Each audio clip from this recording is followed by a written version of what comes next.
किस तरह के केसेस सबसे ज़्यादा देखने को मिलते हैं सेक्सुअल हेल्थ की अगर मैं बात करूँ तो? प्रीमेच्योर इजैकुएशंस के, इरेक्टाइल डिसफंक्शंस के। किसी को लगता है 2 मिनट जो है बहुत शॉर्ट टाइम है, तो एग्जैक्टली टाइम क्या होता है, ड्यूरेशन क्या होता है इजैकुलेशन बिलो के लिए? 2 मिनट्स अगर आपका लीक हो रहा है तो it's a premature ejaculations. 5 minutes is good enough, ठीक है वो। 15 मिनट्स का अगर एक रूटीन सेट कर लेते हैं कंसिस्टेंटली, यू विल सी कि आप बहुत चेंजेस कर रहे हो पेल्विक फ्लोर में। कीगल्स मींस आपने यूरिन को होल्ड किया और फिर रिलैक्स कर दिया।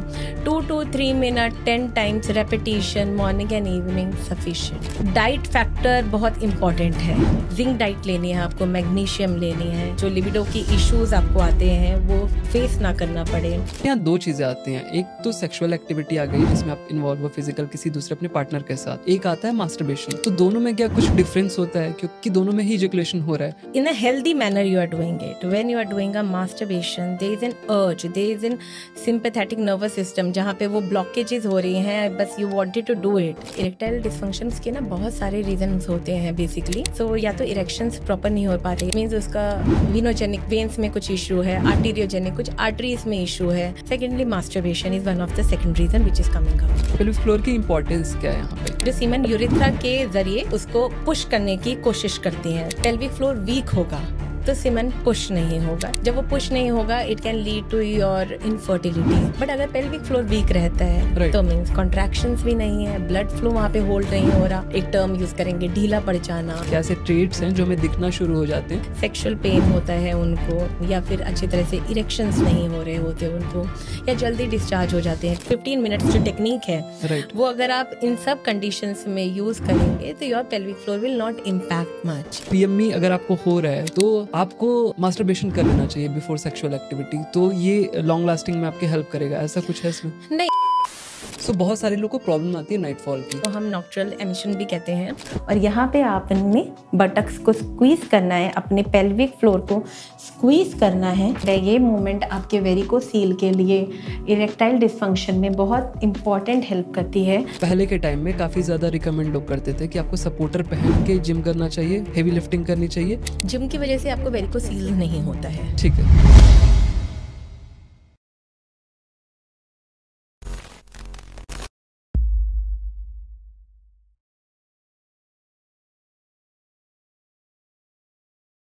पिछला एपिसोड में हमने बात किया था सेक्सुअल हेल्थ के बारे में और वो वीडियो बहुत ज़्यादा लोगों ने प्यार दिखाया उस पर और बहुत सारे क्वेश्चंस भी आए थे। तो मुझे लगा एक बार फिर से डॉक्टर इंदु को बुलाना चाहिए और उनसे बातें करनी चाहिए थोड़ा सा डीप में। और बहुत सारे ऐसे क्वेश्चंस थे जो लोगों ने पूछे, जो कमेंट्स में आए थे, डेफिनेटली उसको पूछेंगे। प्लस मेरे भी कुछ क्वेश्चंस थे जो मेरे सब्सक्राइबर ने मेरे को डीएम किया, जो थोड़ा हेजिटेट हो रहे थे कॉमेंट में लिखने में, क्योंकि ये थोड़ा सा पर्सनल मैटर हो जाता है। बाकी बातें करेंगे कुछ और नए टॉपिक्स पे भी, बट इसमें थोड़ा सा पहले डीप करेंगे और देखेंगे कि क्या चीज़ें हैं, क्या इसके सॉल्यूशंस हैं, जो भी प्रॉब्लम हम आजकल के डेट में फेस कर रहे हैं। तो स्वागत है डॉक्टर इंदु आपका एक बार फिर से द डिकोड शो पे। कैसे हो आप? Thank you so much. मेरे को I am really very happy to you are again having me here, so thank you. But it was a wonderful experience. My past experience बहुत अच्छा रहा मेरा। And I am just hoping कि अब जो आपके क्वेश्चंस रह गए थे अधूरे, उसके आंसर्स मैं पूरे दे पाऊँ आपको। और मैं perfectly I am doing good and perfectly fine. हमने बात की थी पिछले अपने एपिसोड में इरेक्टाइल डिसफंक्शन की, कि क्या प्रॉब्लम्स होती है, कैसे इसका सॉल्यूशन हो सकता है, एक्सरसाइज से, सप्लीमेंटेशन से, डाइट से। तो सबसे पहले तो मैं आपसे ये जानना चाहूँगा कि आप इतने सालों से, आपको डिकेड हो गया करते करते, इतने सालों से आप डिफरेंट तरह के पेशेंट्स के साथ डील कर रहे हो, तो आपको किस तरह के केसेस सबसे ज़्यादा देखने को मिलते हैं सेक्सुअल हेल्थ की अगर मैं बात करूँ तो?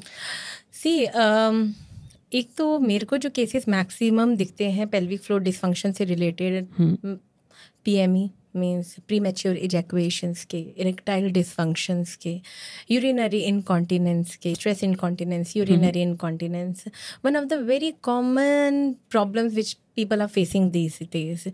और एज ग्रुप भी ज़्यादा नहीं, 30s या 25 to 40-50 के बीच के एज ग्रुप है जिसके अंदर ये लोग आते हैं। एंड मैक्सिमम केसेस में इरेक्टाइल डिसफंक्शन और पीएमई के देख रही हूँ। राइट। सो जैसे अगर आपने बताया था, पॉडकास्ट से पहले हमारी बात हो रही थी, आपने कहा था कि ये बहुत बड़ी प्रॉब्लम नहीं है, हम जस्ट छोटी छोटी चीज़ों से इससे रिजॉल्व कर सकते हैं। और लोगों ने इसका हवा बना रखा है कि ये दवा ले लो, ये कर लो, वो कर लो, ट्रीटमेंट कर लो, बट इसका जो फर्स्ट सॉल्यूशन होना चाहिए वो होना चाहिए आपकी लाइफस्टाइल।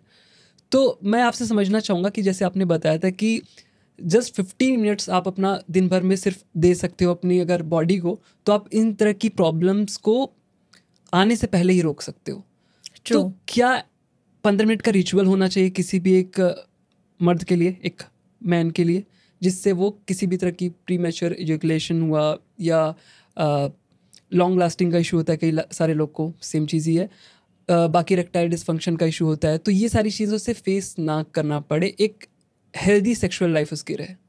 सी 15 मिनट्स का अगर एक रूटीन सेट कर लेते हैं कंसिस्टेंटली, यूल सी कि आप बहुत चेंजेस कर रहे हो पेल्विक फ्लोर में। जो आपका पेल्विक फ्लोर है ना, इट्स एन इनविजिबल हीरो जो आपके पेल्विक ऑर्गन्स को ना सपोर्ट करता है, मतलब कि आपको वो दिखता नहीं है, and it's supporting your rectum, your bladder, बहुत सारी चीज़ों को वो सपोर्ट कर रहा है आपका। बट आपको प्रॉब्लम कब जनरेट होती है? जब इसमें इश्यूज क्रिएट होने शुरू हो जाते हैं, तब आपको लगता है अरे यहाँ तो कुछ दिक्कत हो रही है। तो अगर आप एक 15 मिनट्स पूरे दिनचर्या में से 15 मिनट भी आप निकाल लेते हो, तो आप ये देखोगे कि आपका पेल्विक फ्लो स्ट्रॉन्ग है और आप काफ़ी चीज़ों को डिले कर देते हो, उसको प्रोग्रेस होने से रोक सकते हो। When I talk about the 15 minutes of the ritual means, अगर आप 2-3 मिनट कीगल्स को ही दे देते हो, exercise for the Kegels means आपने यूरिन को होल्ड किया, होल्ड करने के बाद उसको 4-5 सेकंड के लिए होल्ड करा और फिर रिलैक्स कर दिया। 2 to 3 minute 10 times repetition, morning and evening sufficient. Okay, आप बैठ के भी कर सकते हो, लेट के भी कर सकते हो, ऑफिस की चेयर पे बैठ के भी कर सकते हो, खड़े होकर भी कर सकते हो, कहीं पर भी कर सकते हो। ठीक है। 2-3 मिनट्स देना ही देना है आपको। दूसरी चीज़ ब्रीदिंग टेक्निक। ब्रीदिंग टेक्निक 4-4-4 का रेशो, बॉक्स ब्रीदिंग जिसको हम कहते हैं, मीन्स 4 सेकंड के लिए आपको इनहेल करना है, 4 सेकंड के लिए आपको होल्ड करना है इनहेल को, 4 सेकंड के लिए एक्सहेल, एंड 4 सेकंड के लिए ही एक्सहेल को होल्ड करना है। So this is a box technique. और टाइम ड्यूरेशन क्या बताया आपने इसके लिए? Again for 2-3 minutes you have to give this. Okay, this is called 4-4-4-4 technique. Means box technique होती है ब्रीदिंग की। बेली ब्रीदिंग करनी है आपको, सांस पेट में भरनी है आपको। इनहेल किया, इनहेल को ही होल्ड किया 4 सेकंड के लिए, सांस लेते रहो, 4 सेकंड के लिए रोक दो, 4 सेकंड एक्सहेल में निकालो और उसको भी होल्ड करो। ओके, इसे फोर्स करना है या नॉर्मल ही जैसे ब्रीदिंग करते हैं? नॉर्मल एक बार आप करके दिखा सकते हो? जैसे अगर आपने इनहेल किया, सो अगर मैं इनहेल करती हूँ, यूल सी कि आपका पेट बाहर आना चाहिए। 4 सेकंड के लिए मैं ब्रेथ लेती रहूंगी और 4 सेकंड के लिए मैं उसको होल्ड कर दूंगी,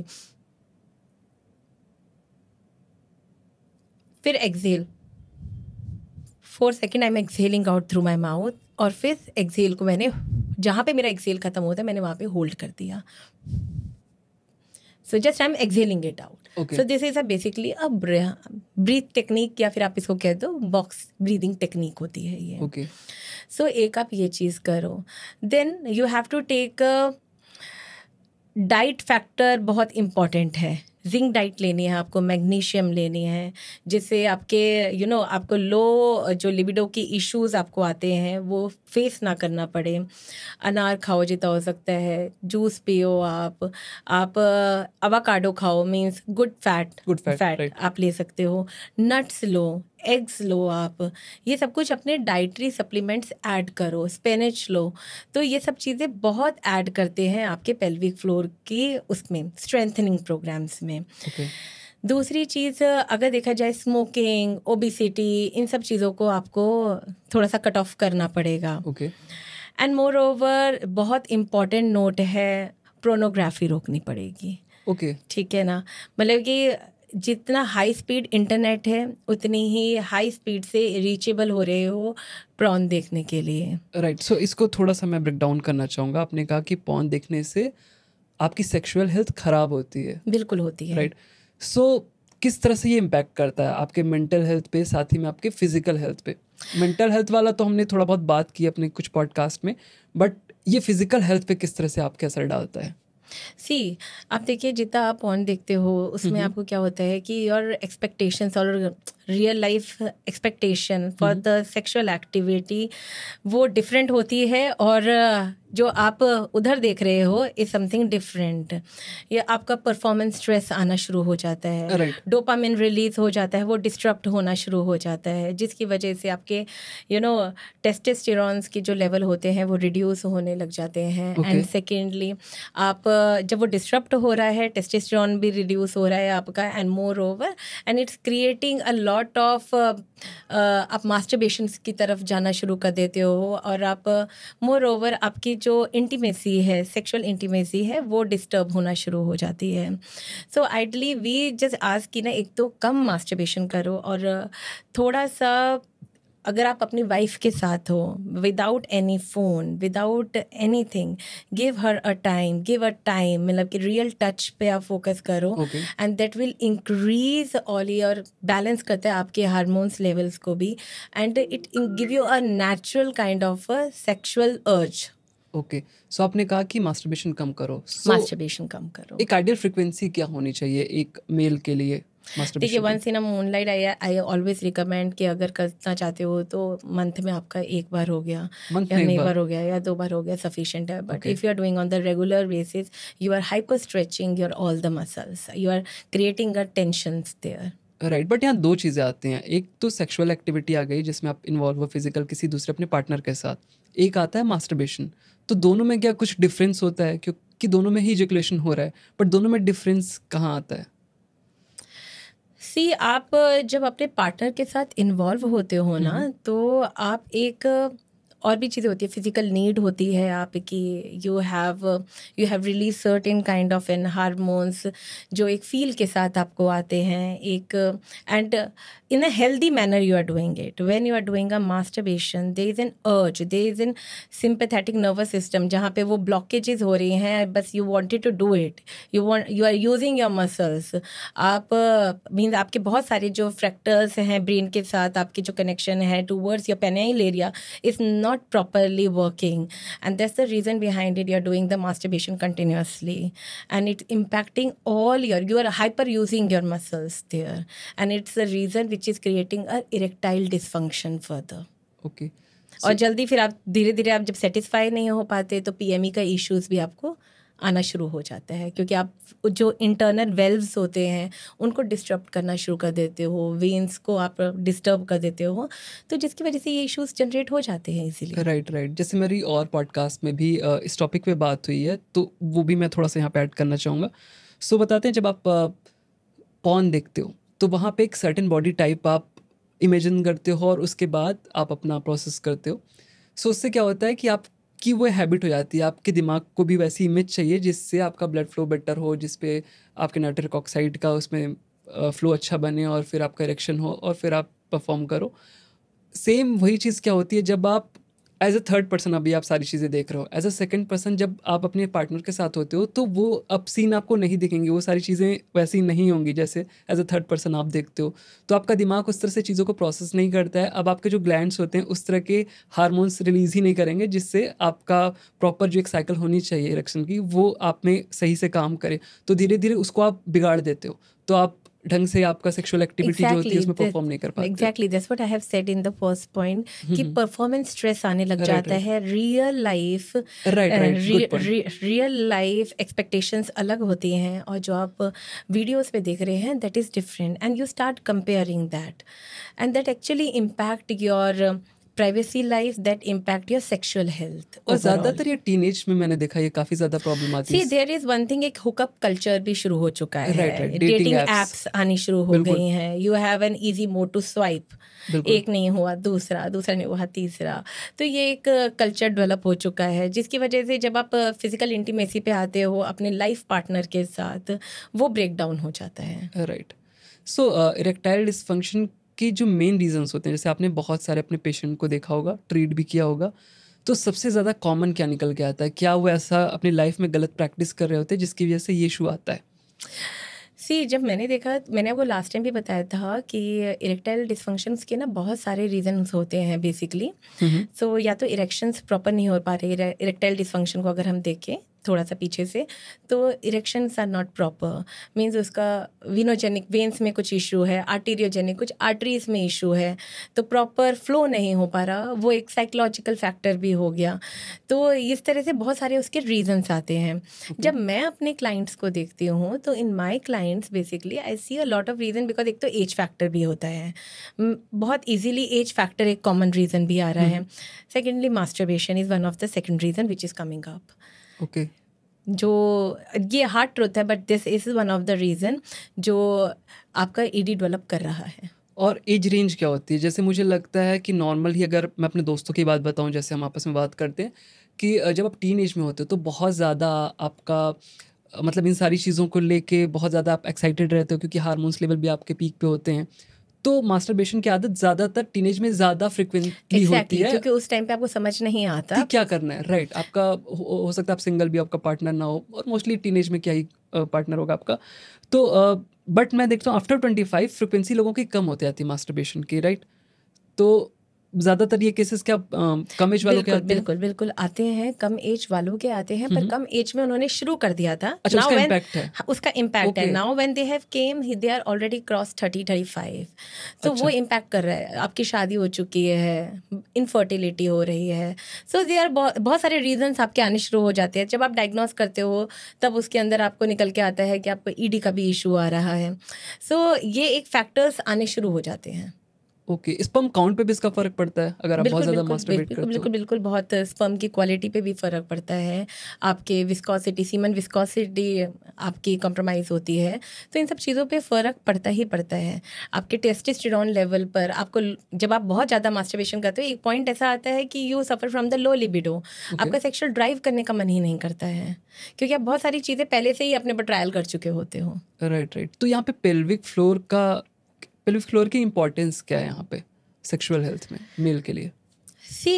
जो पेल्विक फ्लोर मसल्स है ना, क्या करते हैं आपका, ईडी के केस में ही हम बात करते हैं पहले, कि पेल्विक फ्लोर जो मसल्स होती हैं ना, इसमें एक मसल्स होती है, अगर देखी जाए तो, जिसको हम बल्बो कैवर्नोसिस कहते हैं या प्यूबो कोकोनाइटिस कहते हैं। सो ऐसी मसल्स होती हैं ये, ठीक है। सो ये एक तो पेल्विक फ्लोर आपके ऑर्गन्स को, मैंने आपको बताया था, सपोर्ट करने का काम कर रही है। इसके बाद सेक्सुअल ड्राइव को मेंटेन करने में हेल्प करती हैं। अब जो सीमन होता है, जो पेल्विक फ्लोर मसल्स हैं, जो सीमन यूरिथ्रा के ज़रिए उसको पुश करने की कोशिश करती हैं थ्रू यूरिथ्रा। अब आपका अगर सपोज पेल्विक फ्लोर वीक होगा तो सीमन पुश नहीं होगा, या फिर हाफ सीमन पुश होगा, प्रॉपर तरीके से पुश होगा ही नहीं बाहर की ओर। जब वो पुश नहीं होगा, it can lead to your infertility kind of issues also, क्योंकि आपका ये फर्टिलिटी और पेल्विक फ्लोर का एक कनेक्शन बन जाता है उठाकर। तो इरेक्टाइल डिसफंक्शन में जब पेल्विक फ्लोर अगर जितना अच्छा कॉन्ट्रैक्शन रहेगा उतना इरेक्शन आपका हार्ड रहेगा। मैंने आपको बताया था penis is your blood organ, अगर उसमें जितना अच्छा ब्लड रहेगा उतना ही इरेक्शन अच्छा होगा उसके अंदर। तो अगर पेल्विक फ्लोर जितना अच्छा कॉन्ट्रैक्ट करेंगे तो उधर ही आपकी सस्टेनेबिलिटी ऑफ द ब्लड बहुत अच्छी रहेगी, और वो ब्लड अगर यहाँ पे अच्छा रहा तो आप ये सोचो कि उतना ही अच्छा आपका इजैक्यूएशंस रहेंगे। बट अगर पेल्विक फ्लोर वीक रहता है तो मीन्स कॉन्ट्रैक्शंस भी नहीं है, ब्लड फ्लो वहाँ पे होल्ड नहीं हो रहा, तो आपको एक टर्म यूज़ करेंगे ढीला पड़ जाना, या फिर इरेक्ट प्रॉपर तरीके से नहीं हो रहा, तो ये इश्यूज आपको फेस होने लग जाएंगे। जैसे कोई भी हमें कोई प्रॉब्लम होती है, सपोज अगर आपके एल्बो में कोई इशू होने वाला रहता है तो पहले से थोड़ा दर्द होना शुरू हो जाता है, आपको लगता है कि यार प्रॉपर काम नहीं कर रहा, हल्का हल्का सा पेन है, धीरे धीरे वो पेन बढ़ता है, बाद में पता चलता है कि आपके एल्बो के जॉइंट्स खराब हो गए। सो सेम ऐसे अगर पेल्विक फ्लोर की बात करें तो क्या ऐसे साइंस हैं, क्या ऐसे ट्रेट्स हैं जो हमें दिखना शुरू हो जाते हैं और तभी हमें एक्शन ले लेना चाहिए कि हाँ ये प्रॉब्लम आ सकती है, तो I have to work on my pelvic floor? आपको ना इसको आप टेस्ट भी कर सकते हो। आपको यूरिन ट्रिपलिंग का एक इश्यूज भी आने शुरू हो जाते हैं, ठीक है। यूरिन ट्रिपलिंग आप एक बार जैसे वॉशरूम में जाकर एक बार आप जब high pressure of the urine रहता है आप उसको रोकने की कोशिश करोगे, ठीक है ना। जो पर्टिकुलर मसल बेसिकली इसको रोकने में हेल्प करती है, that is actually your pelvic floor. अगर वो ड्रिप कर रहा है तो it means there is in some pelvic floor weakness is ongoing. Okay, आप पूरा मतलब अगर आप यूरिनेट करने जा रहे हो और आपको उसे कंट्रोल करना है हाई प्रेशर में, अगर आप प्रॉपर कंट्रोल कर ले रहे हो उसमें तो मींस आपकी पेल्विक लीकेज फ्लोर नहीं है। Perfectly fine. अगर उसमें लीकेज आ रही है थोड़े थोड़े ड्रॉप करके, ड्रिपलिंग हो रही है मतलब हाँ, कि एक तरीके से, तो मींस सम आपकी pelvic floor muscle issues are right coming right it up. Okay तो ठीक बट है इसको सिर्फ आपको सिर्फ एक दो बार ही करके देखना है, ऐसा नहीं कि आप रोज चलेगा और रोज करना शुरू कर दिया। राइट नो, अनइंटेंशनली आप जब अपने जैसे आप एक्सरसाइज के तौर पे कर सकते हैं when you are not having a pressure also, तब आप इस पहले तो एक बार आपने चेक कर लिया, जब आपको पता लग गया आपका पेल्विक फ्लोर वीक है तो आप इसको एक एक्सरसाइज के फॉर्म में करेंगे जिसको हम कीगल्स कहते हैं, okay holding the urine kind of a thing. तो एक तो आपको पेल्विक फ्लोर में ये पता लगने लग जाता है वीकनेस है। देयर आर ठीक द है certain other factors also, patient feel kind of a pain there, sexual pain होता है उनको, मतलब कि सेक्शुअल एक्टिविटी करने के बाद दे फील अ पेन, या फिर अच्छी तरह से इरेक्शंस नहीं हो रहे होते उनको, या जल्दी डिस्चार्ज हो जाते हैं, पीएमई का इश्यूज डेवलप होने लग जाते हैं, या आप कह दो कि वेन्स प्रॉपर सपोर्ट नहीं कर रही होती तो आपको आपके टेस्टिकल्स में इश्यूज आने लग जाते हैं। यूरिनरी इनकॉन्टिनेंस के साथ बॉवल इनकॉन्टिनेंस का भी इशू आता है, जिसमें या तो आपके बहुत ज़्यादा बॉवल कंट्रोल नहीं होता, स्टूल ठीक से कंट्रोल नहीं होता, ओके इस तरह के इश्यूज डेवलप होते हैं। आपकी कोर की तरफ टेंशन क्रिएट होती है and you feel a pain to the lower body, groin में भी पेन फील करते हो, इस तरह के काफ़ी sensations you feel like. Okay and इसका सॉल्यूशन क्या है? फर्स्ट हमारा स्टेप क्या होना चाहिए जब ये सारे सिम्टम मुझे दिख रहे हैं तो? देखो अगर रेड अलार्म है तो of course you need to take a consultation from the urologist first. जैसे कि मैं हमेशा कहती हूँ, Okay. Take a consultation from the urologist. अगर कोई टेस्ट एनरोल होने हैं या कुछ भी है तो वो यूरोलॉजी ओपिनियन से आपका कवर अप हो जाता है।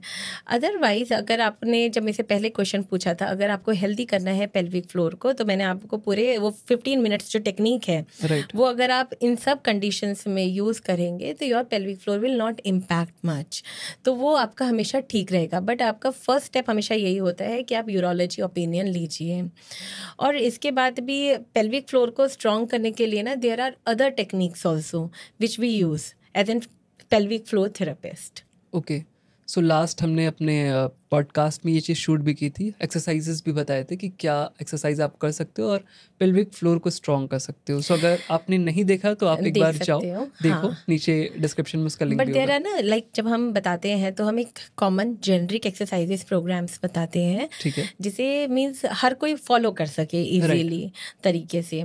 बट जब आपको पेल्विक फ्लोर ना basically need a lot of concentration, lot of concentration. Muscle mind connection का गेम, हाँ आई बिल्कुल, थिंक मसल माइंड का कनेक्शन का गेम है ये।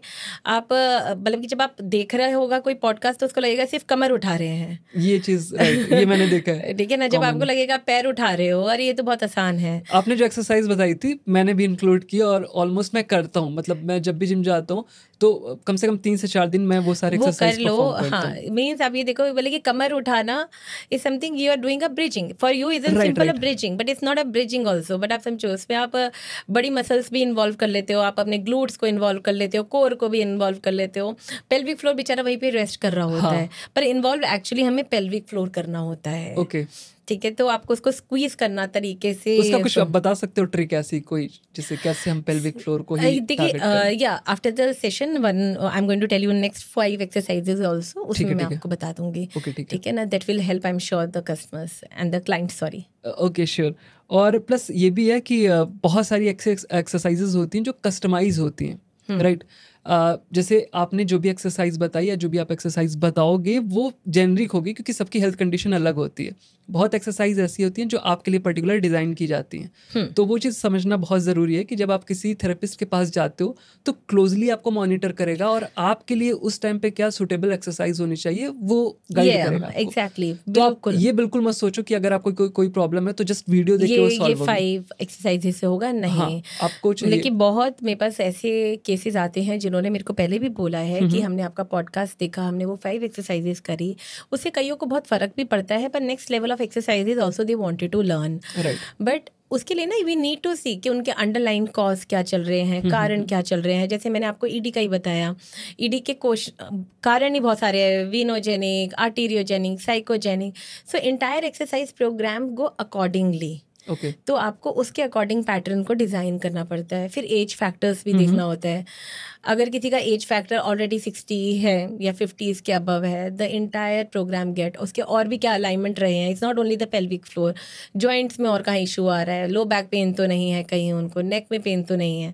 तो आपको बहुत सारे अलाइनमेंट्स को मैप करना पड़ता है, उसके अकॉर्डिंग आप करते हो सारी चीज़ों को। ओके जैसे मैंने कई सारे ऐसे थेरेपिस्ट हैं जिनको कहते सुना है कि कीगल इज़ द किंग। अगर आपने बस कीगल करना ही शुरू कर दिया then you can see the changes. 15-20 दिन में आपको चेंजेस दिखने शुरू हो जाते हैं। तो कीगल क्या वाकई में इतना ज़्यादा साइंटिफिकली प्रूवन है, साइंटिफिकली प्रूवन है ये कि Kegel is actually a king, but only king भी है और मोस्ट इग्नोरेंट भी है।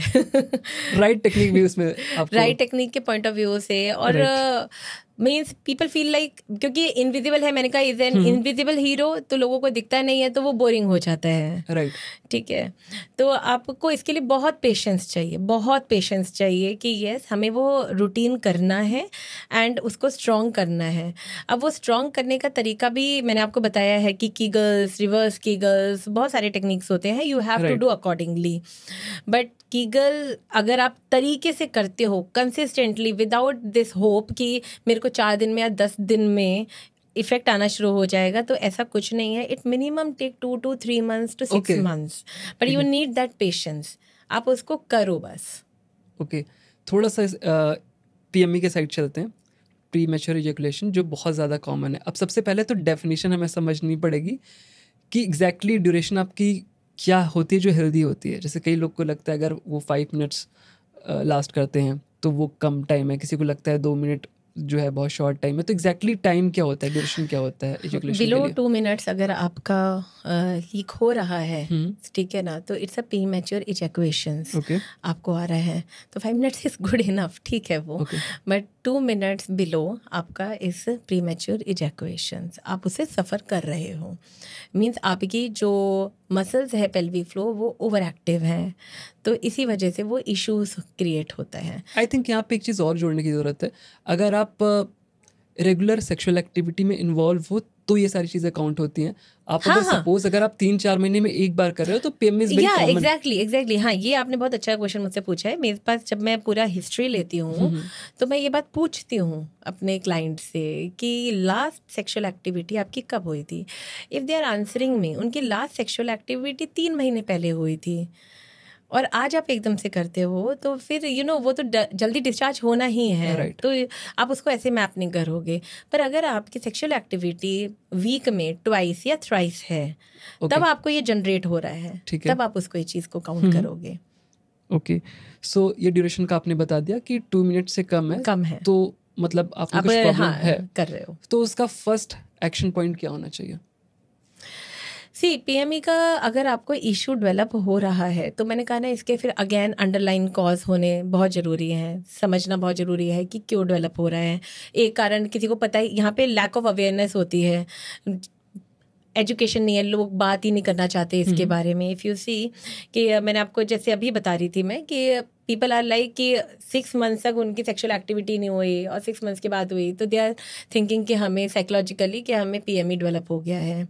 एक बार उन्होंने चेक कर लिया, फिर 2 हफ्ते बाद किया उन्होंने, तो 2 हफ्ते बाद भी यही चीज़ हो रही है। देन दे आर थिंकिंग कि हमें पीएमई का इशू आ रहा है, but they are not suffering from the PME. It's something different is going on कि आप सेक्सुअल एक्टिविटी ही नहीं कर रहे हो तो कहाँ से आएगा। तो आपको अंडरलाइन कॉज समझने बहुत ज़रूरी हैं। अगर आपको ये डेवलप हो रहा है तो reverse Kegel is one of the another technique which you have to do. Means Kegels और रिवर्स कीगल में एक डिफरेंस होता है और ये कंडीशंस के ऊपर भी डिपेंड होता है कि किस में कीगल करना चाहिए, किस में रिवर्स कीगल्स करना चाहिए। तो मीन्स आपकी जो मसल्स हैं वो ओवर एक्टिवली काम कर रही हैं, बहुत टेंस्ड हैं या फिर बहुत टेंस्ड है, कोर भी बहुत ज़्यादा टाइट है और आपको उसको रिलैक्स करना है। इसमें आप कीगल करोगे तो क्या होगा, वो और ज़्यादा टेंशन क्रिएट हो जाएगा। तो you have to do the reverse Kegels here. एक तो ये चीज़ हो गई। अगेन डाइटरी फैक्टर भी इन्वॉल्व करते हैं आपको। इसमें मास्टरबेशन आप नहीं करोगे बिल्कुल भी। आप इसके अंदर मास्टरबेशन कर रहे हो तो you are doing again, you are creating a tension there. Getting पहले ही आपका जल्दी जल्दी हो रहा है और उसके बाद you are doing hyper stretching of the muscles. तो इस क्रिएटिंग लोगों में कंफ्यूजन है। कुछ लड़कों को ऐसा लगता है जो बात करते हैं आपस में ये लोग कि अगर आप पीएमई अगर आपको हो रहा है तो आपको मास्टरबेशन कर लेना चाहिए बिफोर सेक्सुअल एक्टिविटी, तो ये लॉन्ग लास्टिंग में आपके हेल्प करेगा, ऐसा कुछ है इसमें? नहीं, there are different techniques.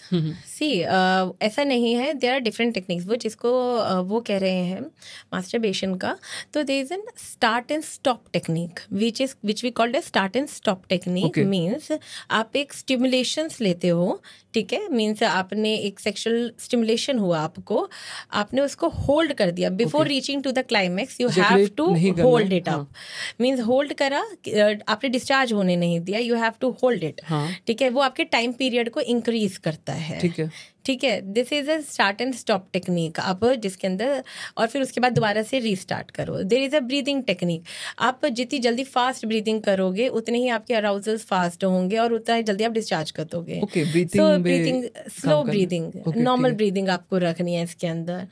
And again there is an which we called as an again stop technique एक होती है, वेयर जब आप का जब डिस्चार्ज होने वाला होता है तो आप अपने ग्लैंड से उसको बहुत ही लाइट हाथ से उसको टिप को पकड़ते हो, so that you increase the hold time there and then you discharge it up. मतलब कि आपको होल्ड का रोकना है, जब आपका पूरा इरेक्ट हो जाता है और डिस्चार्ज होने वाला होता है, आप अपने ग्लैंड से पकड़ते हो, जो कि थोड़ा सा सेंसिटिव होता है। You have to hold it from the tip of the penis and then you have to discharge it up. Okay, कि टाइम पीरियड को आप इंक्रीज कर दो। ओके, सो बेसिकली आप उस मसल को थोड़ा आई थिंक एक्टिवेट करो, राइट? उस पे प्रेशर डाल के कि ज्यादा एंगेजमेंट होगा, ब्लड फ्लो बेटर होगा, तो हाँ, इसलिए आप उसका होल्ड पीरियड इंक्रीज कर रहे हो। पीएमई में क्या हो रहा है, आपका होल्ड ही नहीं हो रहा। मींस जब आपको लगे कि एकदम से डिस्चार्ज होने वाला है, आपका लीक होने वाला है, आप तुरंत ही उसको पकड़ लेते हो ग्लैंड से, you don't leak inside and then you hold it. उसका टाइम पीरियड आपने इंक्रीज कर दिया and then you can discharge in the washroom और समथिंग।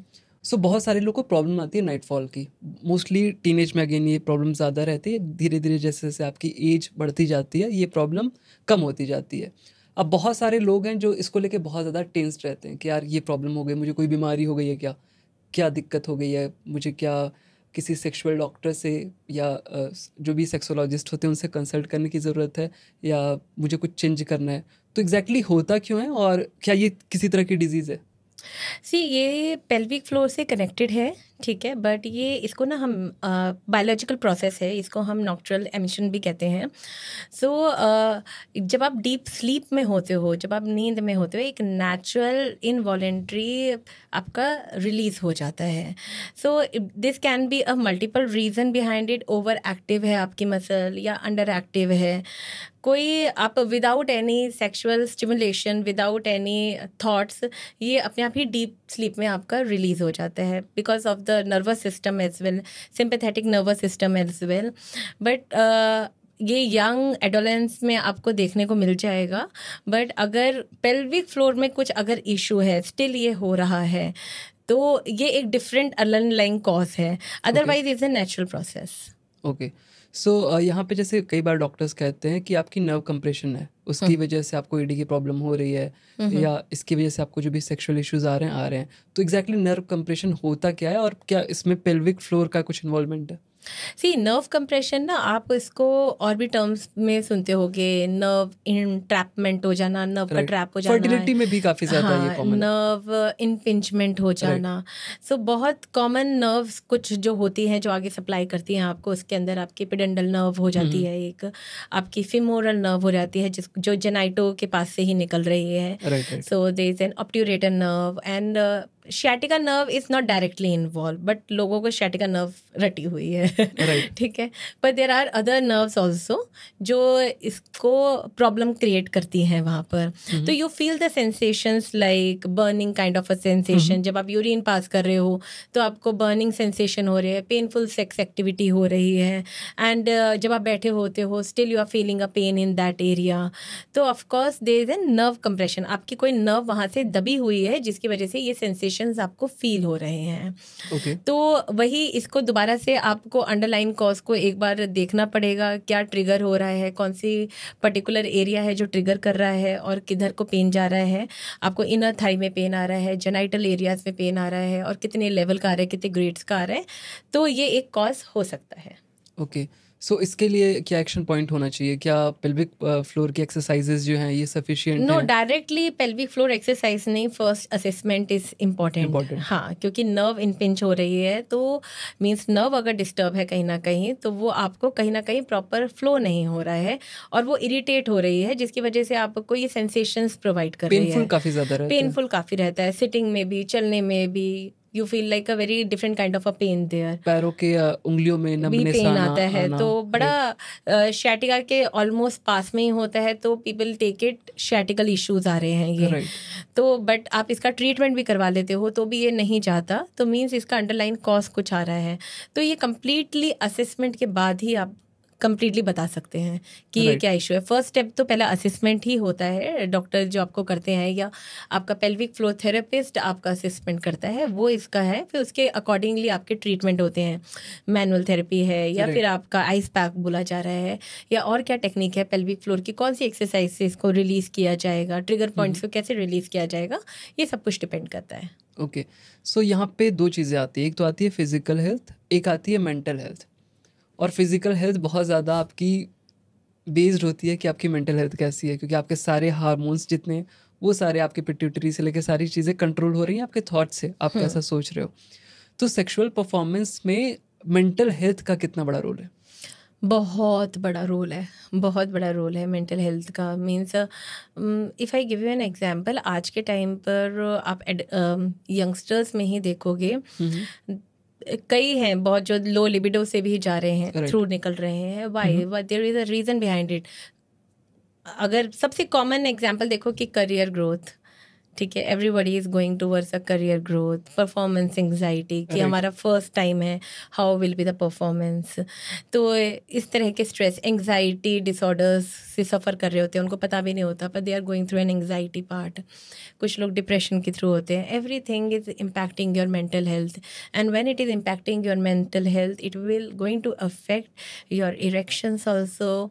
इरेक्शंस अच्छे नहीं होंगे तो इजैक्यूएशंस तो अच्छे होंगे ही नहीं, ऑफ कोर्स बात है ये। And secondly, if you're going for the low sexual drive, you won't feel like to do anything. So mental health plays a very fine and very important role in healthy sexual activity. Okay, so मतलब आपको mentally fit रहना है, अगर बहुत आपको ज़रूरी है, physically बहुत fit रहना ज़रूरी तो। है। मेंटल फिट रहना बहुत ज़रूरी है और उसके लिए और भी तरीके होते हैं। मैंने बोला ना पेल्विक फ्लोर के लिए you need a lot of patience, lot of education, क्योंकि there are a system in your body, biceps triceps gym जाके आप बना लेते हो, Right. पर पेल्विक फ्लोर को स्ट्रेंथन अप करने के लिए यू नीड अ पेशेंस। वो काम ही पेशेंस से कर रही है जी। तो आपको उसके लिए माइंडफुल होना बहुत ज़रूरी है, आपको अपने थॉट्स को क्लियर रखना बहुत ज़रूरी है। सेकेंडली इम्पॉर्टेंट, आपको मेडिटेशन करनी बहुत ज़रूरी है। जब वो फोकस से ही काम करेगी, यू नो ब्रेथ से काम करेगी, तो ब्रेथ कंट्रोल्स होने बहुत इम्पॉर्टेंट रोल प्ले करते हैं। ठहराव चाहिए उसके लिए। ओके, एंड स्मोकिंग को बहुत लोग कनेक्ट करते हैं आपके सेक्सुअल हेल्थ से। या तो स्मोकिंग कैसे इम्पैक्ट करता है? क्या इसके साइड इफ़ेक्ट्स हैं, या स्मोकिंग जब आप करते हो तो आपकी बॉडी में क्या चेंजेस आते हैं जो इम्पैक्ट करते हैं आपके सेक्सुअल ये हेल्थ को? आपके ना डिस्टर्ब करते हैं आर्टरीज को, ठीक Okay. है ना। जब वो डिस्टर्ब करते हैं आर्टरीज को तो फिर आपका जो ब्लड फ्लो है that is not going proper, oxygen supply proper नहीं जा पा रही है पेल्विक एरिया में, and it is impacting your ED problem, erections के इश्यूज को क्रिएट कर रहा है। दूसरी चीज़, जब आप खांसते हो, बहुत तेज खांसी आती है, कई बार आपको दिखता है ना धसका आ गया, Right. तो आप खांसते हो, या बहुत लोग जो स्मोक करते हैं रेगुलर चेन स्मोकर होते हैं तो उनको कफिंग होती है, that is creating a lot of abdominal pressure, and then secondly it is creating a pelvic floor पर एक टेंशन क्रिएट कर देता है। Okay. और जब वो टेंशन क्रिएट करता है तो वहाँ पे स्ट्रेस फैक्टर क्रिएट होता है, and that is impacting the further issues, underline causes जो पेशेंट सफ़र करते हैं। Okay. तो smoking, alcohol is a big no, avoid it. मतलब कि जितना आप अवॉइड कर सकते हो उतना अवॉइड करो। और with any case not for the pelvic floor, I think it's not good for overall health as well. Okay, and better sex life के लिए कौन से ऐसे मसल ग्रुप हैं जो बहुत ज़्यादा इंपॉर्टेंट है? जैसे एक आपने पेल्विक बताया, और किस मसल्स की इन्वॉल्वमेंट ज़्यादा होती है इसमें? देखो पेल्विक फ्लोर तो मसल है ही है, ठीक है ना। उसके अंदर भी आपकी, जैसे मैं आपको बता रही थी, बल्बो कैविनोसिस और ऐसे इशियो कैविनोसिस, ऐसे करके मसल्स के नाम होते हैं। ये बहुत इंपॉर्टेंट रोल प्ले करती वो है। पेल्विक के ही अराउंड है पेल्विक सारी के ग्रिडल चीजें। के अराउंड ही होती हैं, उनकी एक्सरसाइज पेल्विक में ही हो गई, पेल्विक में ही आती हैं, ठीक है ना। इसके बाद आपकी ग्रोइंग की मसल्स होती हैं, हिप फ्लेक्सर्स होते हैं आपकी सोआस मसल होती है, कोर की रेक्टस मसल होती है, आपकी एब्स जिसको आप कहते हो, ठीक है, ट्रांसवर्स एब्डोमिनस मसल होती है, ये बहुत इंपॉर्टेंट रोल प्ले करती है। आपकी हैमस्ट्रिंग, लोअर लिम्ब की जितनी मसल है आपकी, हैमस्ट्रिंग, क्वाड्रिसेप्स, इसकी स्ट्रेंथनिंग बहुत इंपॉर्टेंट है। आई थिंक सारी मसल्स यूज हो गई मींस ये आपका मिडिल का जोन है ना, तो अपर की भी कनेक्टिविटी और नीचे की भी कनेक्टिविटी है। कोर पूरा आ गया आपका, पूरा ग्लूट कोर से आ गया, लेके ऊपर तक, मींस राइट। कोर के नियरेस्ट पॉइंट पर है और फिर आपके हैमस्ट्रिंग और क्वाड्रिसेप्स के नियरेस्ट एरिया में है, राइट। एंड सेक्सुअल परफॉर्मेंस के दौरान ये सारी चीजें यूज हो रही होती हैं बिल्कुल बिल्कुल यूज होती तो है। वो इम्पैक्ट डालती हैं। कुछ भी एक मसल वीक होगी देन यू कांट, या मतलब कि आपको और भी अंडरलाइन कॉस्ट दे देगी। ओके, ठीक है। एंड एक हमने बात की थी कि अगर आप 2 मिनट से कम टाइम तक लास्ट करते हो तो क्या पेल्विक फ्लोर थेरेपी हेल्प कर सकती है? ऑफ कोर्स, बिल्कुल हेल्प करती है। अगर पेल्विक फ्लोर थेरेपिस्ट के पास आप जाते हो और देखो हम इसके प्रोग्रेशंस को थोड़ा सा डिले कर सकते हैं, ठीक है। अगर आपको पीएमई का इशू डेवलप हो रहा है तो पेल्विक फ्लोर थेरेपी में आप क्या करते हो, you go with a lot of right exercise programs. We use a lot of biofeedback devices, electrical stimulations as well.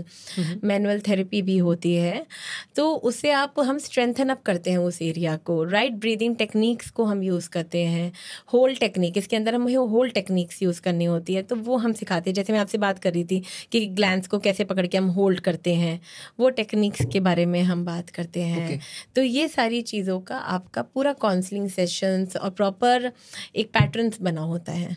Okay, कई लोग ऐसा कंप्लेन करते हैं, उनकी ये शिकायत होती है कि आफ्टर सेक्स उन्हें पेन फील होता है। तो ये क्या रीज़न होता है इसका? Means of course see understand something, if they are feeling a pain, अगर फीमेल में है ये इश्यूज तो इट मीन्स देखा जाए तो वजाइनिस्मस कहते हैं हम इसको, ठीक है ना, because your muscles are very tense, you are not allowing anybody to go inside, आप अलाउ नहीं करते हो एक चीज़ को अंदर जाने के लिए। बट अगर हम बात करते हैं फीमेल्स के अंदर, मेल्स के अंदर, तो वहाँ पर भी टेंशन क्रिएट हुई है आपके पिनाइल एरिया के अंदर। आपका कोर बहुत टेंस में है, या आप अगेन समझो कि वहाँ पर दोबारा ब्लड सप्लाई प्रॉपर नहीं गई है, जिसकी वजह से टेंशन क्रिएट हुई, और जितनी टेंशन क्रिएट हुई, टाइटनेस क्रिएट हुई, तो आपका अंदर इंसर्शन आपने कर तो लिया, बट जब फ्रिक्शन इज क्रिएटेड तो आपको पेन हुआ वहाँ पर, और आप तुरंत बाहर आ जाते हो, and you feel a painful sex which is called as an painful sex. Right, so हमारी बात हो रही थी because this is more of disruption of an arteries, disruption of the veins, proper blood supply नहीं होना is one of the underline cause of it. या there is a lot of a tightness in your groin area, या आपकी muscle और भी tight है, hamstring बहुत tight है आपकी, या आपकी हैमस्ट्रिंग टाइट है, ये कैसे पता करेंगे? क्या उसके सिम्टम्स हो सकते हैं? जैसे कई लोग कहते हैं कि हैमस्ट्रिंग में टाइटनेस है बट वो प्रॉपर अपना घुटने से नीचे हाथ उनका पहुंच रहा है, मतलब पैर पे अपना हाथ पहुंचा लेते हैं, बट फिर भी कहते हैं कि तो हैमस्ट्रिंग को तो हम झुककर नहीं मैप करते हैं ना, हैमस्ट्रिंग को तो उठाकर मैप करते हैं। जब आप लेटते हो तो फिर आप अपने पैर को करोगे, स्ट्रेच करोगे, तो आपको पता लग जाएगा। नॉर्मल जैसे हम जिम में एक्सरसाइज करते हैं, हैमस्ट्रिंग की एक्सरसाइज करने जाते हैं, तो स्टिफ डेडलिफ्ट किया जैसे, ठीक है, उसमें प्रॉपर आपने बारली बार लेके नीचे तक गए, ग्लूट्स को अपने फ्लेक्स किया थोड़ा सा और नीचे तक गए, तो हैम्स आपके साथ में इन्वॉल्व हो जाती है, पर कंप्लीटली इन्वॉल्व नहीं हुई ना। मींस आपने दूसरी मसल्स को यूज किया, you are using more of your quadriceps muscles use कर रहे हो, पर आपने हैमस्ट्रिंग को पूरी तरह से यूज नहीं किया। तो हैम्स के लिए आप आज एक्सरसाइज बताने वाले हो? वो बता देंगे, बिल्कुल। हैमस्ट्रिंग स्ट्रेचेस होने बहुत जरूरी है। आप लेट कर नॉर्मली उसको एक नी को बेंड करके, जिनको बैक में पेन है नी को बेंड करें, दूसरे लेग को स्ट्रेटली अपने पास जितना लेकर आ सकते हो उसको लेकर आओ। This is one of the common stretch of the ये भी समझेंगे इसमें एक्सरसाइज के दौरान कि क्या इसके ट्रेट्स हैं, अगर क्या आप नहीं कर पा रहे हो तो मतलब की प्रॉब्लम है, मींस आप उसको पर हाँ, मतलब कि अगर आप देखो फ्लेक्सिबिलिटी तो with the course of time ही आती है, ये नहीं कि आप एक ही दिन में सब कुछ कर दिया। ठीक है, आज नॉर्मल है, टाइट है, आप रोज रेगुलर करोगे वो टाइटनेस रिलीज हो जाएगी। तो ये तो it's very generic part, that's okay. And secondly अब जैसे स्टेयर्स में भी करते हैं, अगर आपने देखा होगा लोग एक पैर स्टेयर पे रख देते हैं and they stretch towards themselves, तो that is an hamstring stretch. Okay, ठीक है। तो डेफिनेटली हम पहले थोड़ा सा एक्सरसाइज चल के करते हैं और उसमें आप एक्सप्लेन करो कि सारी चीज़ें काम कैसे करती हैं, किस तरह से हमें परफॉर्म करना है, क्या उसकी फ्रीक्वेंसी होनी चाहिए। तो ये पार्ट प्लीज़ मिस मत करना, बहुत इंपॉर्टेंट है। एक बार देख लो, समझ में आएगा करना, नहीं समझ में आएगा छोड़ देना, बट देखना ज़रूर इस चीज़ को। तो एक बार एक्सरसाइज करते हैं, फिर आगे का अपना शूट करते हैं। या श्योर, लेट्स गो। उसके लिए मुझे एक फ्री स्पेस चाहिए बिल्कुल होगा। बिल्कुल, हम इसे बाहर शूट कर सकते हैं। प्लीज़। जब हम पेल्विक फ्लोर की बात कर रहे थे तो हमने कीगल और रिवर्स कीगल के बारे में बात किया था। जो कीगल्स होती है उसमें आपको अपने यूरिन को होल्ड करना होता है। जब आपकी जो मसल्स हैं जो ऑलरेडी बहुत लूज हैं या लैक्स हैं, उनको टाइट करने के लिए हम कीगल्स करते हैं। तो इसके लिए आपको अपने यूरिन को रोकना है और फिर उसको छोड़ना है। आप 2-3 सेकंड के लिए उसको रोकेंगे, फिर छोड़ेंगे, जिसको आप 10 बार रिपीट कर सकते हैं। सो फर्स्ट मूवमेंट क्या कहती है, यहाँ पे आप पाल्पेट करते हैं अपने पेल्विक फ्लोर की मसल को, यहाँ पे स्क्वीज करेंगे, squeeze and relax, squeeze and relax, फिर से स्क्वीज करेंगे एंड रिलैक्स, जो आपके इस एरिया को एक टाइटनेस प्रोवाइड करता है। एक बार और आप क्लियर कर दो, अभी एग्जैक्टली दिख नहीं रहा है वीडियो में हमारे ऑडियंस को कि एग्जैक्टली करना क्या है यहाँ पे। ये बहुत कंफ्यूजिंग एक्सरसाइज है। आपको पाल्पेट करना पड़ता है यहाँ पर। आपकी जो कीगल, जो पेल्विक फ्लोर मसल है, वो बिल्कुल आपके जो टेस्टिकल्स पार्ट हैं, जो आपका ट्रायंगल है नीचे, पेनिस, आपकी बॉल्स, उसके पास है। वहाँ पर आप उसको स्क्वीज करेंगे, खींच के रखेंगे, अपनी ओर खींचेंगे उसको। आप इसको ऐसे भी इमेजिन कर सकते हो कि यहाँ पे एक बॉल रखी है और आप उस इमेजिनरी बॉल को अंदर की ओर खींच रहे हो। उसको स्क्वीज करोगे एंड यहाँ पर रिलैक्स छोड़ दोगे, फिर से इसको स्क्वीज करोगे एंड देन रिलैक्स छोड़ दोगे। ये आपकी कीगल है, ठीक है। अब रिवर्स कीगल में क्या होता है, रिवर्स कीगल में आपको इसकी कुछ कंडीशन होती है। पहले तो आपका जो स्टूल है, आपका पेट खाली होना चाहिए। आप अपना स्टूल पास कर चुके हो, इसको बिना उसके नहीं करना है। आपने गैस, स्टूल सब पास कर लिया हो, तब आप इस रिवर्स कीगल को करोगे। रिवर्स कीगल होता है relaxation technique of your pelvic floor. आप अपनी पेल्विक फ्लोर को स्ट्रेंथन अप करने के लिए करते हो। तो रिवर्स कीगल में आपको बाहर की ओर प्रेशर देना होता है, जैसे हम स्टूल पास कर रहे हैं या यूरिन को बाहर की ओर धकेल रहे हैं।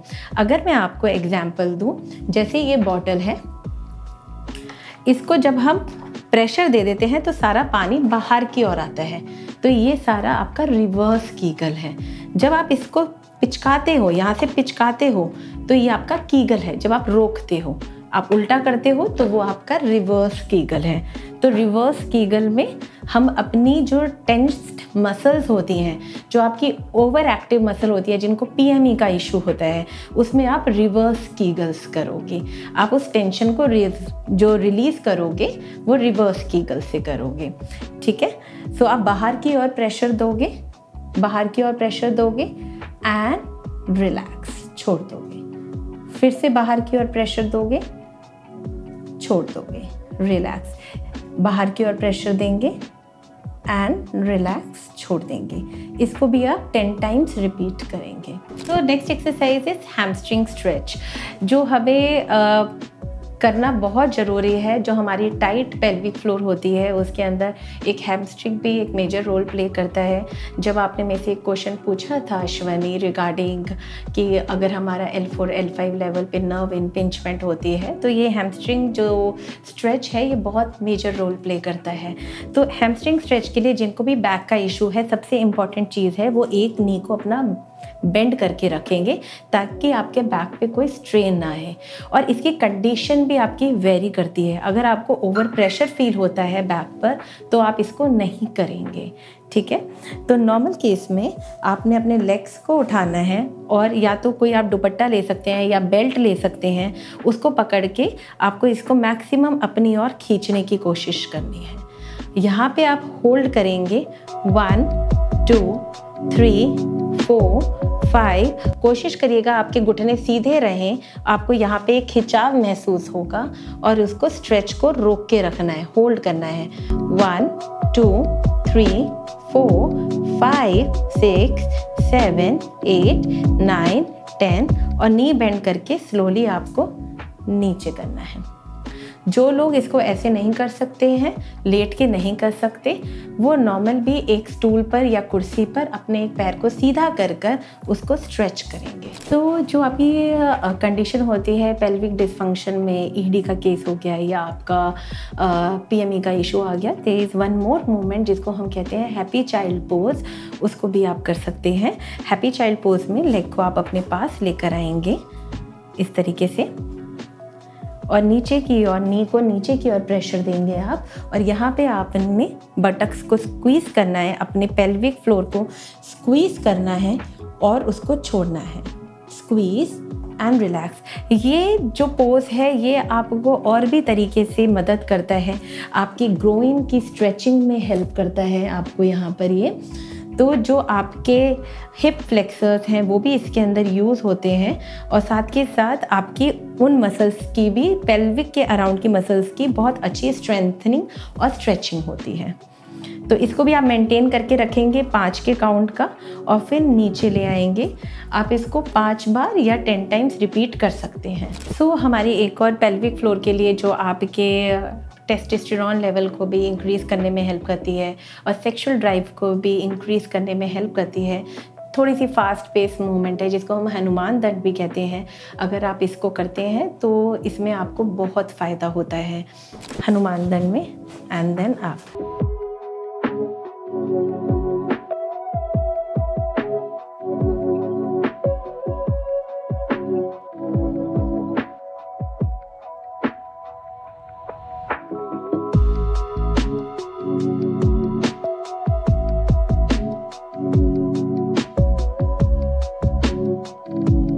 पेल्विक फ्लोर के लिए एक और मूवमेंट बहुत इंपॉर्टेंट है। ये मूवमेंट आपके वेरिकोसील के लिए, इरेक्टाइल डिसफंक्शन में बहुत इंपॉर्टेंट हेल्प करती है, जिसको आप वॉल के अगेंस्ट खड़े होंगे और अपने लेग्स को लिफ्ट करना शुरू करेंगे। 1, वापस लेकर आएंगे।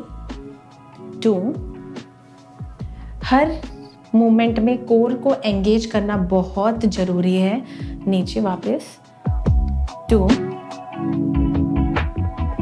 वापस 3, वापस 4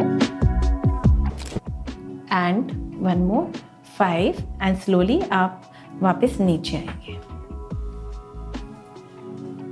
एंड रिलैक्स। आपको एकदम से खड़े नहीं होना है, थोड़ी देर नीचे बैठना है, फिर आप खड़े होंगे। सो जो भी आज हमने एक्सरसाइजेस करी हैं ये इस सब कंडीशंस के ऊपर भी डिपेंड करता है कि आप किस कंडीशंस के थ्रू गुजर रहे हैं। तो राइट पैटर्न ऑफ एक्सरसाइजेस बहुत इंपॉर्टेंट रोल प्ले करती है और उनको राइट तरीके से करना भी बहुत इंपॉर्टेंट है। पर आप उतना ही इम्पॉर्टेंट आपका असेसमेंट और अंडरलाइन कॉजेस भी हैं। जिस भी एक्सरसाइज में आपको डिस्कम्फर्ट होता है आपको उसको नहीं करना चाहिए और हर कंडीशन और हर एक्सरसाइज को करने से आप अपने यूरोलॉजिस्ट से ज़रूर ओपिनियन लीजिए। ओके, सो काफ़ी अच्छे से आपने एक्सप्लेन किया कि किस तरह से हमें एक्सरसाइज करनी है, क्या फ्रिक्वेंसी होनी चाहिए और कितने टाइम में इससे हमें फ़र्क देखने को मिलेगा अपनी लाइफ में। तो अभी एक पॉइंट और मैं थोड़ा टच करना चाहता हूँ। अभी एक सीरीज़ आई है रिसेंटली प्राइम पे, ग्राम चिकित्सालय करके, और उसमें बात हुई है वेरिकोसील के बारे में। आई डोंट नो मैं सही प्रोनाउंस कर रही हूँ नहीं, वेरिकोसील है राइट? ओके। सो उसमें क्या है कि ये बहुत ज़्यादा कॉमन है गांव वाले एरिया में, सिटी में है, सिटीज़ में, मेट्रो सिटीज़ में लोग को पता है कि ठीक है कुछ भी इस तरह की प्रॉब्लम हुई और डॉक्टर से कंसल्ट करते हैं। बट छोटे जगहों पे अभी भी लोगों को पता नहीं एग्जैक्टली ये है क्या। तो वेरिकोसील है क्या, पहले तो ये थोड़ा सा आप एक्सप्लेन कर दो, फिर इसके बारे में फर्दर बातें करते हैं। जो वेरिकोसील है ना, गांव में नहीं, यहाँ पर भी अब बहुत कॉमन है ये, ठीक है, वेरी कॉमन, ठीक है। And now varicocele is basically जो आपके टेस्टिकल्स होते हैं ना, उनके वेन्स जो होती हैं उनकी एनलार्जमेंट हो जाती है, जिसकी वजह से आपके वहाँ पे swelling, testicles get swelled up, means वहाँ पे टेस्टिकल्स आपके साइजेस में आपको डिफरेंस नज़र आ जाएगा, टेस्टिकल स्वेलिंग आ जाती है, जिसको हम वेरिकोसील कहते हैं। आप अपनी वेन्स को बहुत अच्छी तरीके से देख पाते हो। लेफ्ट जो वेरिकोसील है वो बहुत कॉमन है बिकॉज वहाँ पे वीनस ड्रेनेज एक कॉम्प्लेक्स चीज़ चलती है वहाँ पर। As compare to the right side testicle, पर होता दोनों में ही है। सो पर जो लेफ्ट वेरिकोसील है वो बहुत कॉमन है as compare to the right, I mean to say, ठीक है। तो इसको आप वेन्स को जब आप देख लेते हो बिल्कुल, जिसको हम बैग्स ऑफ वॉर्म्स भी कहते हैं, मीन्स यू कैन सी कि एक वेन्स का गुच्छा टाइप आपको दिख जाएगा, यू कैन सी दैट।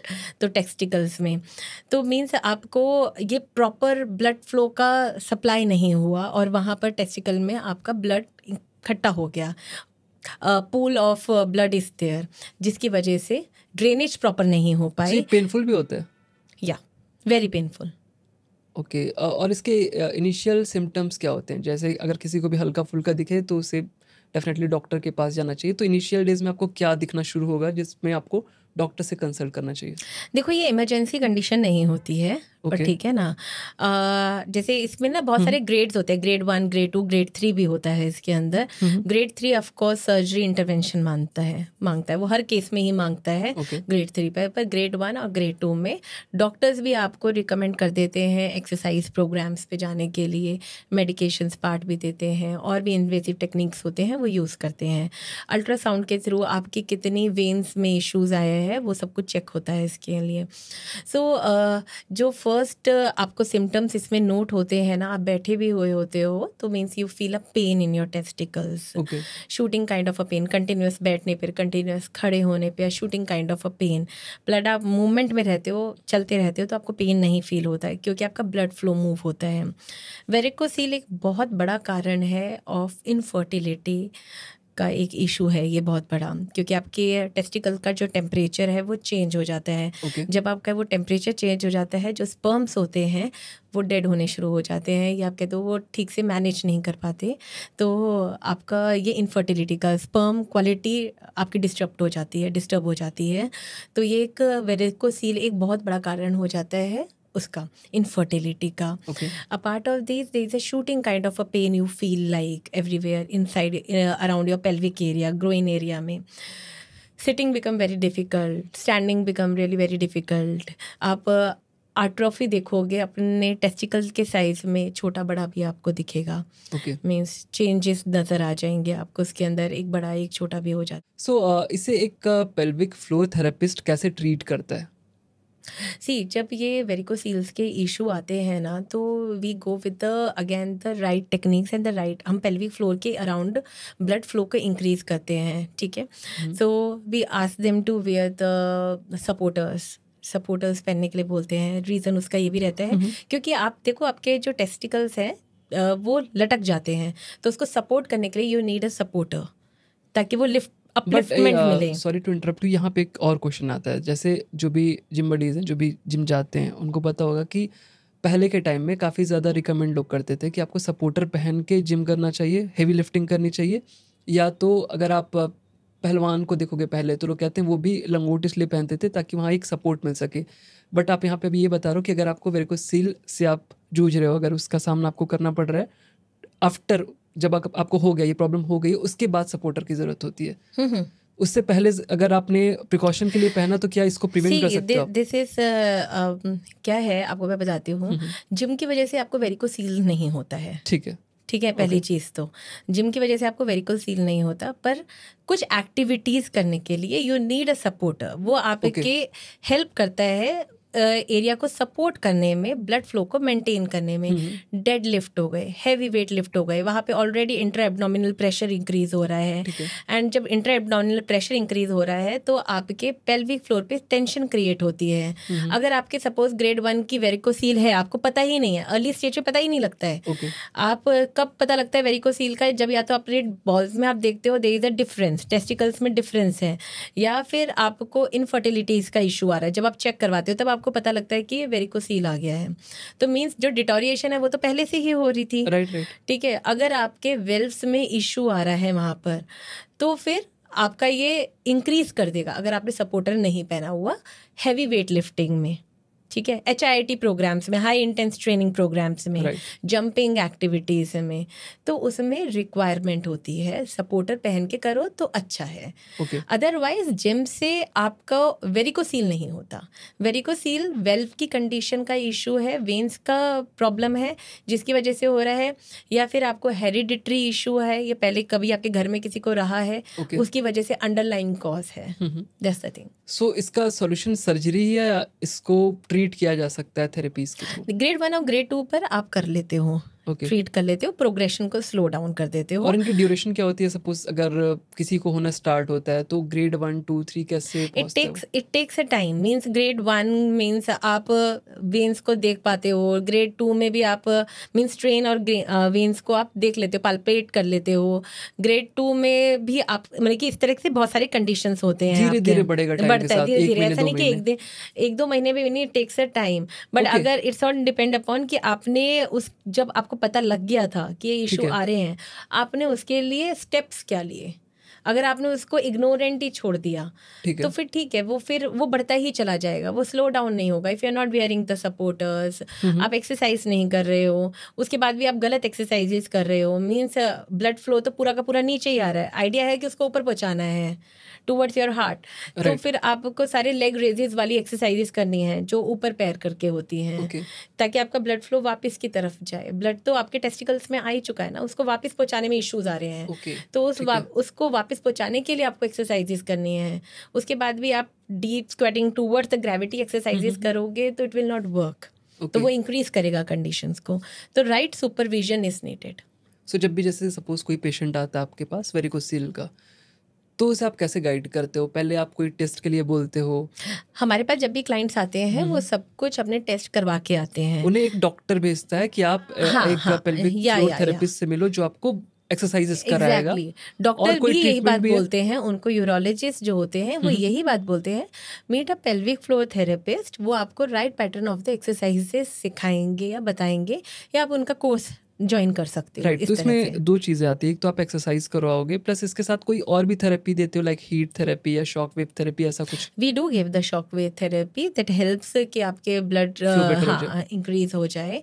इस तरीके से हम थेरेपीज देते हैं। और भी थेरेपीज होती हैं जो हम वर्क करते हैं। अगेन इसमें भी ब्रीदिंग टेक्निक्स बहुत वर्क करती है, बट एक्सरसाइज का मेन रोल होता है, राइट? बहुत रोल होता है।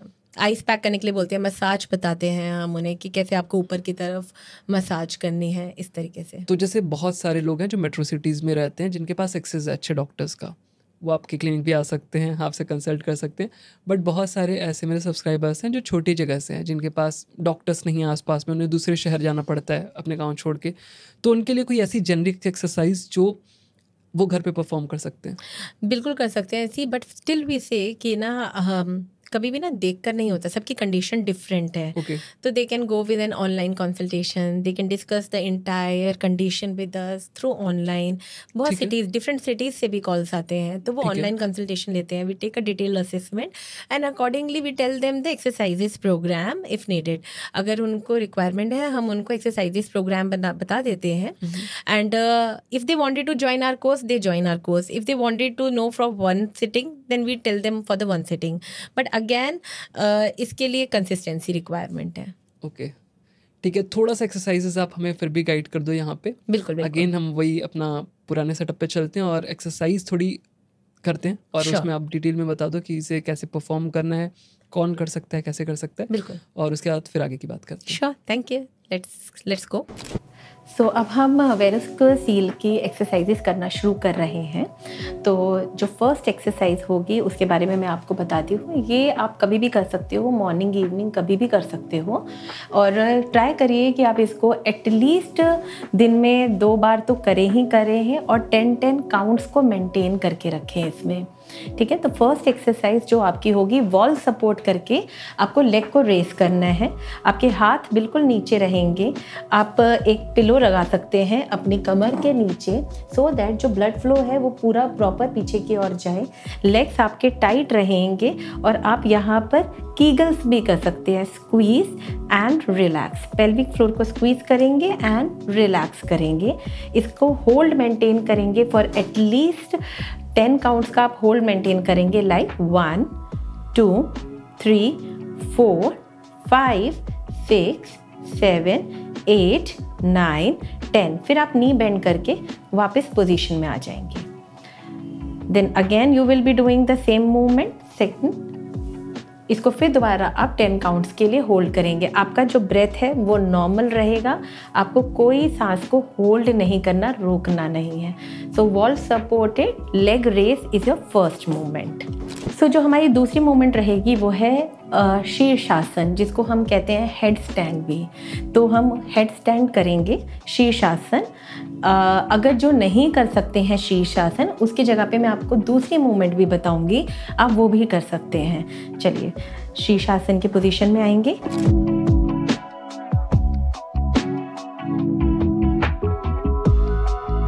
हो गया 1, 2, 3, 4, 5, 6, 7, 8, 9, 10। स्लोली आप नीचे आ जाओगे। आप इसका रेपिटेशन दिन में 2 बार या फिर 3 बार आप कर सकते हैं। अगर आपसे ऐसे नहीं होता है तो आप वॉल सपोर्ट के थ्रू भी कर सकते हैं हेड स्टैंड। अगर वो नहीं होता तो उसके ऑल्टरनेटिव में जो मैंने आपको फर्स्ट मूवमेंट बताई थी, जिसमें लेग को हम सपोर्ट करते हैं वॉल के अगेंस्ट, वो कर सकते हो। इससे आपका कंप्लीट एक तो पोस्चर अलाइनमेंट होना चाहिए, दूसरा आपका जब आप शीर्षासन करते हैं और आपका ब्लड फ्लो प्रॉपर तरीके से नीचे की ओर जाता है। अब हम आते हैं तीसरी एक्सरसाइज की तरफ, वेरिकोसील के लिए ही। तो तीसरी एक्सरसाइज में आप एक चेयर का सपोर्ट लेंगे और अपनी कमर को उठाएंगे और यहीं पर ही आप तितली आसन को करेंगे। यहाँ पे स्क्वीज कीगल्स करेंगे एंड क्लोज रिलैक्स छोड़ देंगे।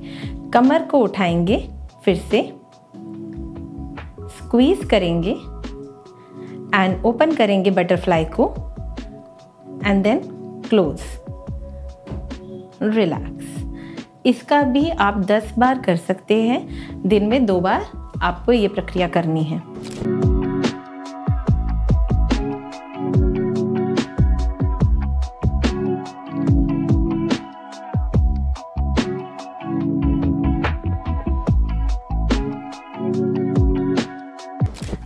वेरिकोसील के लिए हमारी चौथी एक्सरसाइज है सर्वांगासन, जिसमें आप कमर के नीचे अपना हाथ करेंगे और पैरों को बिल्कुल स्ट्रेट लेकर जाएंगे। यहाँ पे नॉर्मल ब्रेथ रखेंगे और होल्ड करेंगे इस आसन को 10 काउंट के लिए। 1, 2, 3, 4, 5, 6, 7, 8, 9, 10। स्लोली आप घुटने को बेंड करते हुए नीचे लेकर आएंगे एंड रिलैक्स। हमारी 5वीं एक्सरसाइज है ब्रिजिंग, जिसके अंदर हम लेग्स को लिफ्ट करेंगे। तो इसमें हम सबसे पहले अपने कोर को एंगेज करेंगे और कमर को उठाएंगे स्लोली। यहाँ पे कमर को उठाने के बाद आप सिंगल लेग अपनी तरफ लेकर आएंगे। 1, नीचे रखो, 2, नीचे, 3, डाउन, 4, डाउन एंड रिलैक्स। इस एक्सरसाइज को भी हम 10 बारी करेंगे। ईच साइड 10 काउंट्स करेंगे। जो लोग इसको कमर उठा के अपने पैर नहीं उठा सकते, वो नॉर्मल भी नीचे तकिए को लगाकर लेग को अपने पास लेकर आ सकते हैं इस तरीके से। सो आई थिंक हम अपने पॉडकास्ट के एंड तक आ गए हैं। तो कोई भी ऐसा पॉइंट जो आपको लगता है जो मैंने इसमें कवर नहीं किया है, सो आप बता सकते हो। आई थिंक आपने वैसे तो सब कुछ कवर किया है, बट स्टिल मैं एंड में यही चीज़ बोलूँगी कि pelvic floor need a lot of time, patience, और ये मैं बार बार ही बोलूँगी। तो आपको कंसिस्टेंटली इसको करने की बहुत ज़रूरी है कि आप इसको डेडिकेटेडली 15 to 20 मिनट्स दो रोज़। मॉर्निंग इवनिंग नहीं दे सकते, सिर्फ एक टाइम दे दो, पर 2 ज़रूर। It's need a time, it's a time taking process and awareness. More of I wanted people should talk about it. They are not talking because they feel like it's a shameful thing. एक चीज़ ये भी है। But अगर आपको अपने relevant doctor मिलते हैं तो इसको डिले करने से अच्छा है आप उससे बात करो और इसको टाइमिंगली इसको ठीक करो। ओके, सो ये लास्ट क्वेश्चन है जो मैंने ऐड किया है आपका जो फर्स्ट पॉडकास्ट था उसके बाद से, कि एक कोई भी ऐसा क्वेश्चन जो आप मुझसे पूछना चाहते हो। this is actually new and we are not prepared for it. Means पर मेरे को इस चेयर पे बैठ के ये लग रहा है अश्वनी कि क्वेश्चन के आंसर देना फिर भी आसान है, क्वेश्चन पूछना बहुत मुश्किल है। पर ठीक है, still I wanted to ask you कि आपका ये इंटरेस्ट कहाँ से आया towards the pelvic floor? Why you wanted to get into it? Why you wanted to show your audience कि आप पेल्विक फ्लोर के बारे में बात करना चाहते हो? Like I have not approached you, nobody have approached you, which I understand something. How you get to know कि there is something, how you got this awareness kind of a thing? Right, तो मेरा background, मैं maths background से हूँ, मैं engineer हूँ। सारा मेरा बायो में कुछ भी ऐसी पढ़ाई रही नहीं है मेरी, बट एनाटॉमी को लेके मेरा बहुत ज़्यादा इंटरेस्ट था कि कैसे बॉडी काम करती है, क्या चीज़ें कैसी होती हैं, और फिटनेस भी मैं फॉलो करता था, मतलब फिटनेस में था एक्सरसाइजेस वगैरह करना। तो साथ में मैं पढ़ता भी रहता था, डिफरेंट यूट्यूबर्स हैं उनकी वीडियोस देखता था, बाहर के हैं जिफ निपट वगैरह हैं, तो वो पूरा साइंस बताते थे कि कैसे बॉडी के हर पार्ट्स काम करते हैं। तो मेरा बहुत एक अलग सा इंटरेस्ट रहता था उसमें कि हर एक मसल ग्रुप को कैसे हम टारगेट कर सकते हैं। और फिर मुझे जब पेल्विक फ्लोर के बारे में, मेरा एक बार बैक पेन हुआ काफ़ी ज़्यादा, आज से 2 साल पहले। मैं विपाशना के सेशन में था, 10 दिन मैंने बैठ के मेडिटेशन किया, तो बैक पेन बहुत ज़्यादा हुआ मुझे वहाँ पे। और फिर जब मैं वहाँ से निकला तो मेरी कंडीशन इतनी ख़राब थी कि मैं डबल बेड पे अगर हूँ और मेरा मोबाइल अगर दूसरे साइड में रखा है तो मुझे उठाने के लिए जितने देर में वहाँ तक जा पाऊँगा उतने देर में फ़ोन कट जाएगा, कम उसकी बिल ख़त्म हो जाएगी।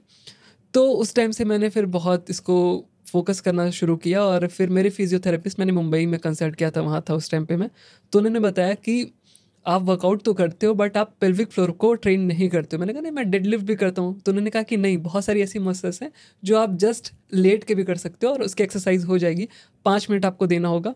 और वो दिन था, अभी तक वर्कआउट में जाता हूँ, कभी कभी मन नहीं करता है, लेकिन मैं योगा और ये स्ट्रेचिंग वाला आपने जो बताया था लास्ट अपने सेशन में, ऑलमोस्ट सेम सी एक्सरसाइज मैं परफॉर्म कर रहा हूँ और आई थिंक वो वर्क करती है। और वही उन्होंने बताया कि लिफ्टिंग से ज़्यादा इंपॉर्टेंट है कि लिफ्टिंग के साथ साथ फोकस होना, कि आप पॉज करके लिफ्ट करो, हेवी मत करो ईगो लिफ्टिंग के लिए कि 200 किलो की आज डेड लिफ्ट मारी है। आप 50 kg से ही पॉज करके करो, उसका ज़्यादा इम्पैक्ट होगा और जर्क नहीं लगेगा, तो आपकी जो मसल्स है वो भी स्ट्रांग रहेगी। तो फिर मैंने उस टाइम से सोचा था कि मेरा चैनल उस टाइम पे भी था, तो मैंने ये सोचा था कि अब मुझे लोगों के लिए मेंटल हेल्थ के लिए काम करना है, कि किस तरह से अपने मेंटल हेल्थ पे काम कर सकते हैं। साथ ही में फिजिकल हेल्थ पे, सेक्सुअल हेल्थ पे भी मैं फोकस करूंगा, क्योंकि ये ऐसा टॉपिक है जिस पे लोग खुल के बात नहीं करते हैं। हर इंसान बात कर रहा है, डेडलिफ्ट कर लो, कैसे मसल ग्रो करोगे, कैसे बाइसेप्स ट्राइसेप्स बनाओगे, बट इन द एंड ये चीज़ बहुत इंपॉर्टेंट है जो आपकी ओवरऑल हेल्थ को पूरा इम्पैक्ट करती मसल है। राइट, अगर आपका पेल्विक फ्लोर स्ट्रांग नहीं है तो कोई भी एक्सरसाइज आप ढंग से परफॉर्म नहीं कर सकते हो, आपका बैक पेन होना शुरू हो जाएगा। तो यही मेरा एक इंटरेस्ट था कि मैं किस तरह से लोगों को एजुकेट करूं। तो ठीक है, मेरी लिमिटेड नॉलेज है, बट आप जैसे डॉक्टर्स आते हैं जो बताते हैं इस फील्ड के बारे में, तो कुछ मेरी प्रॉब्लम्स होती है, कुछ मेरे सब्सक्राइबर्स कमेंट में डालते हैं उनकी प्रॉब्लम्स होती हैं। तो मैं ट्राई करता हूँ कि रिसर्च करके अच्छे से अच्छे क्वेश्चंस मैं पूछूं, ताकि जो भी छोटे शहर में जिनके पास डॉक्टर का एक्सेस नहीं है वो इस वीडियो से कुछ सीख सकें। तो यही कोशिश है मेरी। Oh very nice, good to hear this. Yeah thank you. सो यही था आज का पॉडकास्ट, कैसा लगा नीचे कमेंट सेक्शन में ज़रूर बताना। प्लस मैंने डॉक्टर इंदू के साथ 2nd एपिसोड किया, 1st एपिसोड जाके ज़रूर देखना, उसमें भी हमने इस टाइप की बात की है कि क्या क्या एक्सरसाइजेज होनी चाहिए, क्या डाइट होनी चाहिए। आज हमने डाइट के बारे में ज़्यादा बात नहीं किया, उस दिन वो भी किया था, तो आप जाके देख सकते हो। साथ ही में आप हमें इंस्टाग्राम पे फॉलो कर सकते हो, इसकी रील्स एंड शॉर्ट्स बहुत सारे आने वाले हैं इस पॉडकास्ट के, तो वो आप सेव करके रख सकते हो एक्सरसाइज के लिए। अगर आपको एक्सरसाइज बार बार करनी है तो आप हमारी रील्स को, शॉर्ट को सेव कर सकते हो, बुकमार्क कर सकते हो और उसे देख के अपना परफॉर्म कर सकते हो घर पे या जिम में। So that's all for today's podcast. मिलते हैं नेक्स्ट पॉडकास्ट में किसी नए टॉपिक के साथ, तब तक के लिए बाय बाय।